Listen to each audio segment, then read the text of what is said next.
ഇനി നമുക്ക് വഴുതനങ്ങ കൊണ്ട് തോരൻ ഉണ്ടാക്കുന്നതിന് നോക്കാം. അപ്പം നമുക്ക് നോക്കാം ഇതിലേക്ക് വേണ്ട സാധനങ്ങൾ എന്തൊക്കെയാണ്. അതിന് വേണ്ടിയിട്ട് ഞാനിവിടെ ഇതേപോലത്തെ വലിയൊരു വഴുതനങ്ങ എടുത്തിട്ടുണ്ട്. ഈ വഴുതനങ്ങ ഒരു 650 ഗ്രാം ഉണ്ട്. അത് നിങ്ങൾ എടുക്കുമ്പോൾ ഇതേപോലത്തെ വലിയ വഴുതനങ്ങ തന്നെ വേണമെന്നില്ല, ചെറിയ വഴുതനങ്ങ ഇരുന്നാലും കുഴപ്പമില്ല. ഈ വഴുതനങ്ങ നമ്മൾ ക്യാബേജൊക്കെ കൊത്തി അരിഞ്ഞെടുക്കണ പോലെ കൊത്തി അരിഞ്ഞെടുക്കണം.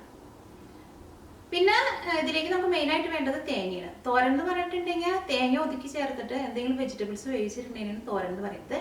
അപ്പോൾ ഇതിലേക്ക് നമുക്ക് തേങ്ങ വേണം. അതിന് വേണ്ടിയിട്ട് ഞാനിവിടെ ഒരു തേങ്ങയുടെ പകുതി തേങ്ങ എടുത്തിട്ടുണ്ട്.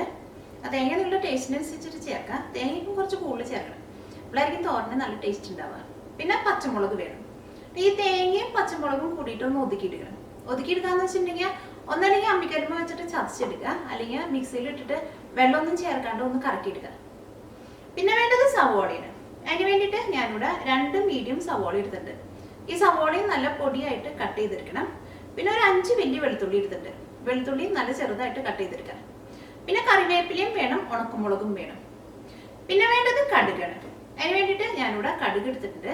ഞാനിവിടെ ഇതിലേക്ക് 1 ടീസ്പൂൺ കടുകാണ് ചേർക്കുന്നത്. പിന്നെ മഞ്ഞൾപ്പൊടിയും വേണം. ഈ മഞ്ഞൾപ്പൊടി ഞാനിതാ കറിയാക്കുന്ന സമയത്ത് അതിലേക്ക് ചേർക്കുമ്പോൾ അതിൻ്റെ അളവ് പറയാം. പിന്നെ ഇത് തോരനായതുകൊണ്ട് ഇതിലേക്ക് മുളകിൻ്റെ പൊടി ചേർക്കണില്ല. അപ്പം നിങ്ങൾ എരിവിനനുസരിച്ചിട്ട് പച്ചമുളക് തേങ്ങയുടെ കൂടെ ഒതുക്കിയെടുക്കണം. അപ്പം നമുക്ക് നോക്കാം ഇതെനിക്ക് കറിയാക്കാന്ന്. പിന്നെ നിങ്ങളുടെ അടുത്ത് ഒരു കാര്യം പറയാനുണ്ടായിരുന്നു. ഞാൻ മിയ കിച്ചൻ്റെ ഒരു വാട്സപ്പ് ഗ്രൂപ്പ് തുടങ്ങിയിട്ടുണ്ട്. അപ്പോൾ അതിൻ്റെ ഡീറ്റെയിൽസ് ഞാൻ എൻ്റെ മിയ കിച്ചൻ്റെ ഫേസ്ബുക്ക് പേജിൽ ഇട്ടിട്ടുണ്ട്. അപ്പോൾ നിങ്ങൾക്ക് ആർക്കെങ്കിലും അതിനകത്ത് ജോയിൻ ചെയ്യണമെന്നുണ്ടെങ്കിൽ മിയ കിച്ചൻ്റെ ഫേസ്ബുക്ക് പേജിൽ പോയി നോക്കിയാൽ മതി. അപ്പോൾ അത് മിയ കിച്ചൻ്റെ ഫേസ്ബുക്ക് പേജ് അറിയാത്തവരുണ്ടെങ്കിൽ ഞാൻ ഈ വീഡിയോയുടെ അടിയിൽ അതിൻ്റെ ലിങ്കും കൂടി ഇടാം. ഈ വാട്സപ്പ് വർക്ക് ചെയ്യുന്നതെന്ന് വെച്ചിട്ടുണ്ടെങ്കിൽ ഇത് ഞാനിവിടെ എൻ്റെ അടുത്ത് ഒരു ഗ്രൂപ്പായിട്ടാണ് എല്ലാവരും ഇരിക്കുക. അത് കഴിഞ്ഞിട്ട് ഞാൻ അതിനകത്ത് എന്തെങ്കിലും മെസ്സേജ് ഇടുമ്പോൾ അത് നിങ്ങൾക്ക് എല്ലാവർക്കും സെപ്പറേറ്റ് ആയിട്ടാണ് പോവുക. അപ്പോൾ ഗ്രൂപ്പിലുള്ളവർക്ക് ആർക്കും അങ്ങോട്ടും ഇങ്ങോട്ടും കാണാൻ വേണ്ടിയിട്ട് പറ്റില്ല. എനിക്ക് മാത്രമേ നിങ്ങൾ തന്നെ എല്ലാവരെയും ഒരുമിച്ച് കാണാൻ വേണ്ടി പറ്റുള്ളൂ. അപ്പോൾ നിങ്ങളുടെ നമ്പർ വേറെ ആർക്കും കാണാൻ വേണ്ടിയിട്ട് പറ്റില്ല. നമ്പർ എനിക്ക് മാത്രമേ കാണാൻ വേണ്ടിയിട്ട് പറ്റുള്ളൂ. പിന്നെ നിങ്ങൾ ആരെങ്കിലും അയക്കുന്ന മെസ്സേജ് ആയിരുന്നാലും അത് എനിക്ക് മാത്രമേ കാണാൻ വേണ്ടിയിട്ട് പറ്റുള്ളൂ. ഈ വഴുതനങ്ങ കൊത്തിയരിഞ്ഞെടുക്കുക. വഴുതനങ്ങ കൊത്തിയരിഞ്ഞെടുക്കാൻ പോകുന്നതിന് മുമ്പ് വഴുതനങ്ങ ആദ്യം നന്നായിട്ട് കഴുകുക. എന്ത് വെജിറ്റബിൾസ് ആയിരുന്നാലും നമ്മൾ അത് കട്ട് ചെയ്ത് കഴിഞ്ഞ് കഴിഞ്ഞിട്ട് പിന്നെ കഴുകരുത്. ഞാൻ കഴുകിയിട്ടുണ്ടെങ്കിൽ അതിൻ്റെ ഉള്ളിലേക്കും കണ്ടമാനം വെള്ളം കയറും. ഞാനിതിവിടെ നന്നായിട്ട് കഴുകിയെടുത്തിട്ടുണ്ട്. ഇത് കൊത്തിയരിഞ്ഞെടുക്കുക. ആദ്യം ഇതിൻ്റെ ഈ പാട്ട് കട്ട് ചെയ്ത് മാറ്റാം. അത് കഴിഞ്ഞിട്ട് കൊത്തിയരിഞ്ഞെടുക്കാന്ന് വെച്ചിട്ടുണ്ടെങ്കിൽ ഇതേപോലെ ഇങ്ങനെ കൊത്തിയെടുക്കുക. ആദ്യം ഇതേപോലെ ഇങ്ങനെ കട്ട് ചെയ്യുക. അത് കഴിഞ്ഞിട്ട് ഒന്ന് ഇതേപോലെ കട്ട് ചെയ്യുക.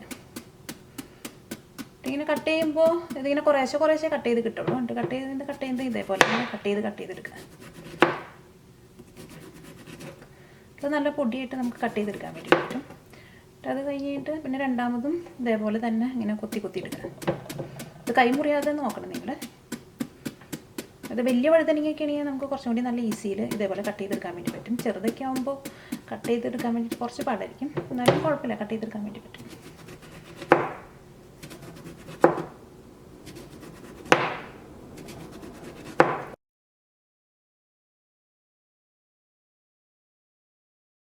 ഇപ്പോൾ വഴുതനങ്ങ നല്ല ചെറുതായിട്ട് പൊടിയായിട്ട് കൊത്തി അരിഞ്ഞെടുത്തിട്ടുണ്ട്. ഇനി ഇതിലേക്ക് ആവശ്യത്തിന് ഉപ്പും കൂടിയും നന്നായിട്ട് മിക്സ് ചെയ്തിട്ട് ഒരു 10 മിനിറ്റ് വയ്ക്കാം. ഒരു 10 മിനിറ്റ് കഴിയുമ്പോഴേക്കും ഇതിൻ്റെ ഉള്ളിൽ നിന്ന് നന്നായിട്ട് വെള്ളമൊക്കെ വരും. അത് കഴിഞ്ഞിട്ട് ഇത് നന്നായിട്ട് പിഴിഞ്ഞ് വെള്ളം മാറ്റണം. അപ്പോൾ ഇതിലേക്ക് നമുക്ക് ആവശ്യത്തിന് ഉപ്പ് ചേർക്കാം. വഴുതനങ്ങയിലേക്കൊക്കെ ഒരുപാട് ഉപ്പ് ആവശ്യമില്ല, വളരെ കുറച്ച് ഉപ്പ് ആവശ്യമുള്ളൂ.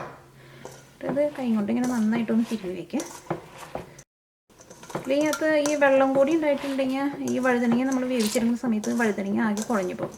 അപ്പോൾ ഞാൻ ഇതിലേക്ക് ആവശ്യത്തിന് ഉപ്പ് ചേർത്ത് തിരിഞ്ഞ് വെച്ചിട്ടുണ്ട്. ഇനി ഒരു 10 മിനിറ്റ് കഴിഞ്ഞ് കഴിയുമ്പോൾ ഇത് പിഴിഞ്ഞ് നന്നായിട്ട് വെള്ളം മാറ്റാം. അപ്പോൾ വഴുതനങ്ങ ഉപ്പ് തിരുമ്മി വെച്ചിട്ട് ഒരു 10 മിനിറ്റ് കഴിഞ്ഞു. അപ്പോൾ ഇതിൻ്റെ ഉള്ളിൽ നിന്നൊക്കെ നന്നായിട്ട് വെള്ളം വന്നിട്ടുണ്ട്.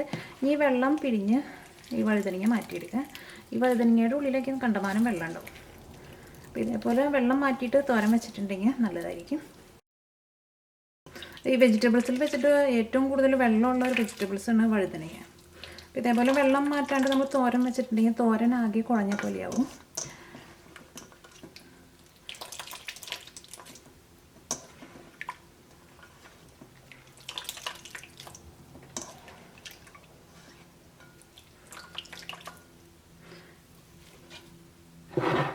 ഇപ്പോൾ വഴുതനങ്ങയിൽ നിന്ന് വെള്ളം മാറ്റി കളഞ്ഞിട്ടുണ്ട്. ഇത് വെച്ചിട്ട് തോരനാക്കുക. മിക്സിയിലിട്ടിട്ട് ഒന്ന് ഒതുക്കിയെടുക്കുക. അതിന് വേണ്ടിയിട്ട് ഏറ്റവും ആദ്യം പച്ചമുളക് ചേർത്തിട്ട് ഒന്ന് കറക്കിയെടുക്കുക. അല്ലെങ്കിൽ ചിലപ്പോൾ പച്ചമുളക് ഇതിൻ്റെ കൂടെ മിക്സ് ആവാണ്ട് കിടക്കും. അത് കഴിഞ്ഞിട്ട് പച്ചമുളക് ഒന്ന് ജസ്റ്റ് ഒന്ന് കറക്കിയെടുത്ത് കഴിഞ്ഞിട്ട് ഇതിലേക്ക് തേങ്ങയും കൂടി ചേർത്തിട്ട് ജസ്റ്റ് ഒന്ന് കറക്കിയെടുത്താൽ മതി. ഇപ്പോൾ പച്ചമുളക് ഏറ്റവും ആദ്യം ഞാൻ മിക്സിയിലിട്ടിട്ടൊന്ന് കറക്കിയെടുത്തിട്ടുണ്ട്. ഈ തേങ്ങയും കൂടി ചേർത്തിട്ട് ഒന്ന് ഒതുക്കിയെടുക്കുക. തേങ്ങയും പച്ചമുളകും കൂടിയിട്ട് ഒതുക്കിയെടുത്തിട്ടുണ്ട്. ഒതുക്കിയെടുത്ത് കഴിയുമ്പോൾ ഇതേപോലെ ഇരിക്കണം തേങ്ങ. ഇത് തോരനാക്കാൻ വേണ്ടിയിട്ട് ഒരു ചീനിച്ചട്ടി വെച്ചിട്ട് ചൂടാക്കുക. ഇതിലേക്ക് ആവശ്യത്തിന് വെളിച്ചെണ്ണ ഒഴിക്കുക. വെളിച്ചെണ്ണ ഉണ്ടെങ്കിൽ വെളിച്ചെണ്ണയിൽ ഉണ്ടാക്കുക, അല്ലെങ്കിൽ നിങ്ങൾക്ക് ഇഷ്ടമുള്ള ഓയിലിൽ ഉണ്ടാക്കുക. ആയ വെളിച്ചെണ്ണയിലേക്ക് കടുക് ഇട്ട് പൊട്ടിക്കുക. ഞാനിവിടെ 1 ടീസ്പൂൺ കടുകാണ് ചേർക്കുന്നത്. കടുകൊക്കെ നിങ്ങളുടെ ഇഷ്ടത്തിനനുസരിച്ച് ചേർക്കുക, കുറച്ച് കൂടിയാലും കുഴപ്പമില്ല. ഇപ്പോൾ കടുക് പൊട്ടിയിട്ടുണ്ട്. ഇനി ഇതിലേക്ക് ഉണക്കമുളക് ചേർക്കാം. ഞാനിവിടെ ഒരു 4 ഉണക്കമുളക് ചേർക്കുന്നുണ്ട്. ഉണക്കമുളക് ചേർക്കുമ്പോൾ പതുക്കൊന്ന് ചെറുതാക്കിയിട്ട് ചേർക്കാം. ഇതിലേക്ക് കറിവേപ്പില ചേർക്കാം.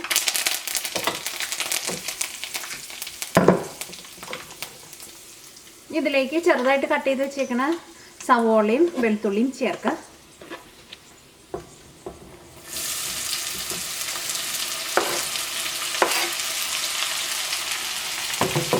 എല്ലാം കൂടിയിട്ടൊന്ന് വഴറ്റിയെടുക്കുക. ഇത് നന്നായിട്ട് മൊരിഞ്ഞിട്ട് നല്ലൊരു ഗോൾഡൻ കളർ ആവേണ്ട ആവശ്യമില്ല. വഴറ്റിയെടുക്കാന്ന് വെച്ചിട്ടുണ്ടെങ്കിൽ ഈ സവോളയൊക്കെ ഒന്ന് ചെറുതായിട്ടൊന്ന് കളർ മാറിയിട്ട് നല്ലൊരു സോഫ്റ്റായിട്ട് വരണം. ഇപ്പോൾ സവോളയും വെളുത്തുള്ളിയൊക്കെ നന്നായിട്ട് വഴന്നിട്ടുണ്ട്. ഇത് നല്ല സോഫ്റ്റായിട്ട് വന്നിട്ടുണ്ട്. ഇതിലേക്ക് മഞ്ഞൾപ്പൊടി ചേർക്കാം. ഞാൻ അതിലേക്ക് 1 ടീസ്പൂൺ മഞ്ഞൾപ്പൊടിയാണ് ചേർക്കുന്നത്. അത് കറികളിലേക്ക് മഞ്ഞൾപ്പൊടി കുറച്ച് കൂടുതൽ ചേർക്കുക. ആ മഞ്ഞളിൻ്റെ കുത്തില്ലാണ്ടിരിക്കാൻ വേണ്ടിയിട്ട് മഞ്ഞൾപ്പൊടി ഈ വെളിച്ചെണ്ണയിൽ ഇട്ടിട്ട് നന്നായിട്ട് മൊരിച്ചെടുത്താൽ മതി. ഞാൻ സാധാരണ എല്ലാ കറികളിലും നന്നായിട്ട് മഞ്ഞൾപ്പൊടി ചേർക്കാറുണ്ട്. ഈ മഞ്ഞൾപ്പൊടിയും ഇതിനകത്ത് കിടന്നിട്ട് നന്നായിട്ട് മൊരിയണം.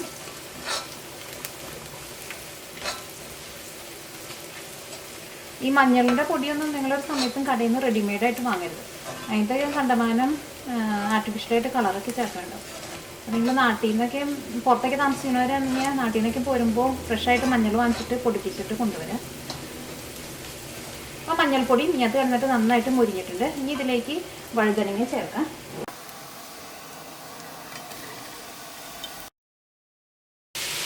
ഇതിലേക്ക് ഒതുക്കി വെച്ചേക്കുന്ന തേങ്ങ ചേർക്കാം.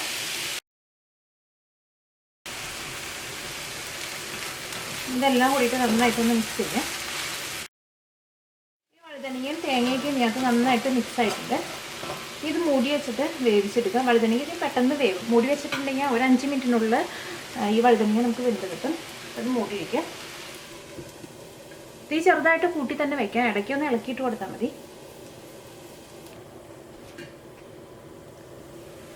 ഇപ്പോൾ വഴുതനങ്ങ മൂടി വെച്ചിട്ട് വഴുതനങ്ങ നന്നായിട്ട് ചൂടായിട്ടുണ്ട്. ഇനി ഇതൊന്ന് ഇളക്കിയിട്ട് കൊടുക്കുക.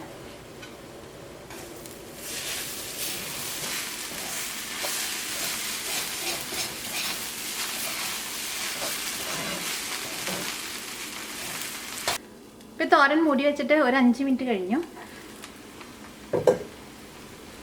അത് നിങ്ങൾ മൂടി വയ്ക്കുമ്പോൾ തീ നന്നായിട്ട് കൂട്ടി വയ്ക്കരുത്. തീ നന്നായിട്ട് കൂട്ടി വെച്ചിട്ടുണ്ടെങ്കിൽ ഇത് ചിലപ്പോൾ അടിയിൽ പിടിക്കും. ഇപ്പോൾ വഴുതനങ്ങ തോരൻ റെഡി ആയിട്ടുണ്ട്. ഇത് വഴുതനങ്ങ നന്നായിട്ട് ചൂടായിട്ടുണ്ടെങ്കിൽ ഒരു 5 മിനിറ്റിനുള്ള വഴുതനങ്ങ നമുക്ക് വെന്ത് കിട്ടും. അപ്പോൾ നിങ്ങളത് മൂടി വയ്ക്കുമ്പോൾ തീ നന്നായിട്ട് കൂട്ടി വയ്ക്കരുത്. ഒരു മീഡിയം ഫ്ലെയിമിലിട്ടിട്ട് ഒരു 5 മിനിറ്റ് മൂടി വെച്ചിട്ട് വേവിക്കുക. വഴുതനങ്ങയൊക്കെ പെട്ടെന്ന് വെന്ത് കിട്ടും. ഒരുപാട് നേരിട്ട് വേവിക്കേണ്ട ആവശ്യമില്ല. ഈ വഴുതനങ്ങ ഒട്ടും വെള്ളമില്ലാണ്ട് നല്ല ഡ്രൈ ആയിട്ട് വന്നിട്ടുണ്ട്. അപ്പോൾ വഴുതനങ്ങ തോരൻ റെഡി ആയിട്ടുണ്ട്. നമുക്ക് തീ ഓഫ് ചെയ്യാം. ഇതൊരു സർവിങ് പ്ലേറ്റിലേക്ക് പകർത്താം.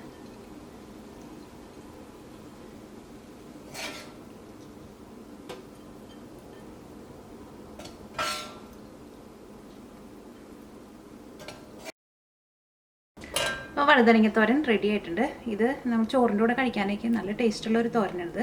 സാധാരണ നമ്മൾ വെജിറ്റബിൾ അങ്ങനെ പിഴിഞ്ഞ് വെള്ളം കളയാറില്ല. പക്ഷേ ഈ വഴുതനങ്ങയുടെ ഉള്ളിൽ നിന്ന് നമ്മൾ വെള്ളം കളഞ്ഞില്ലെങ്കിൽ ഈ വഴുതനങ്ങയും കൊണ്ട് നമ്മൾ തോരൻ വെച്ച് കഴിയുമ്പോൾ തോരൻ ആകെ കുഴഞ്ഞു പോകും. അപ്പോൾ അതുകൊണ്ടാണ് അത് പിഴിഞ്ഞിട്ട് വെള്ളം കളഞ്ഞത്.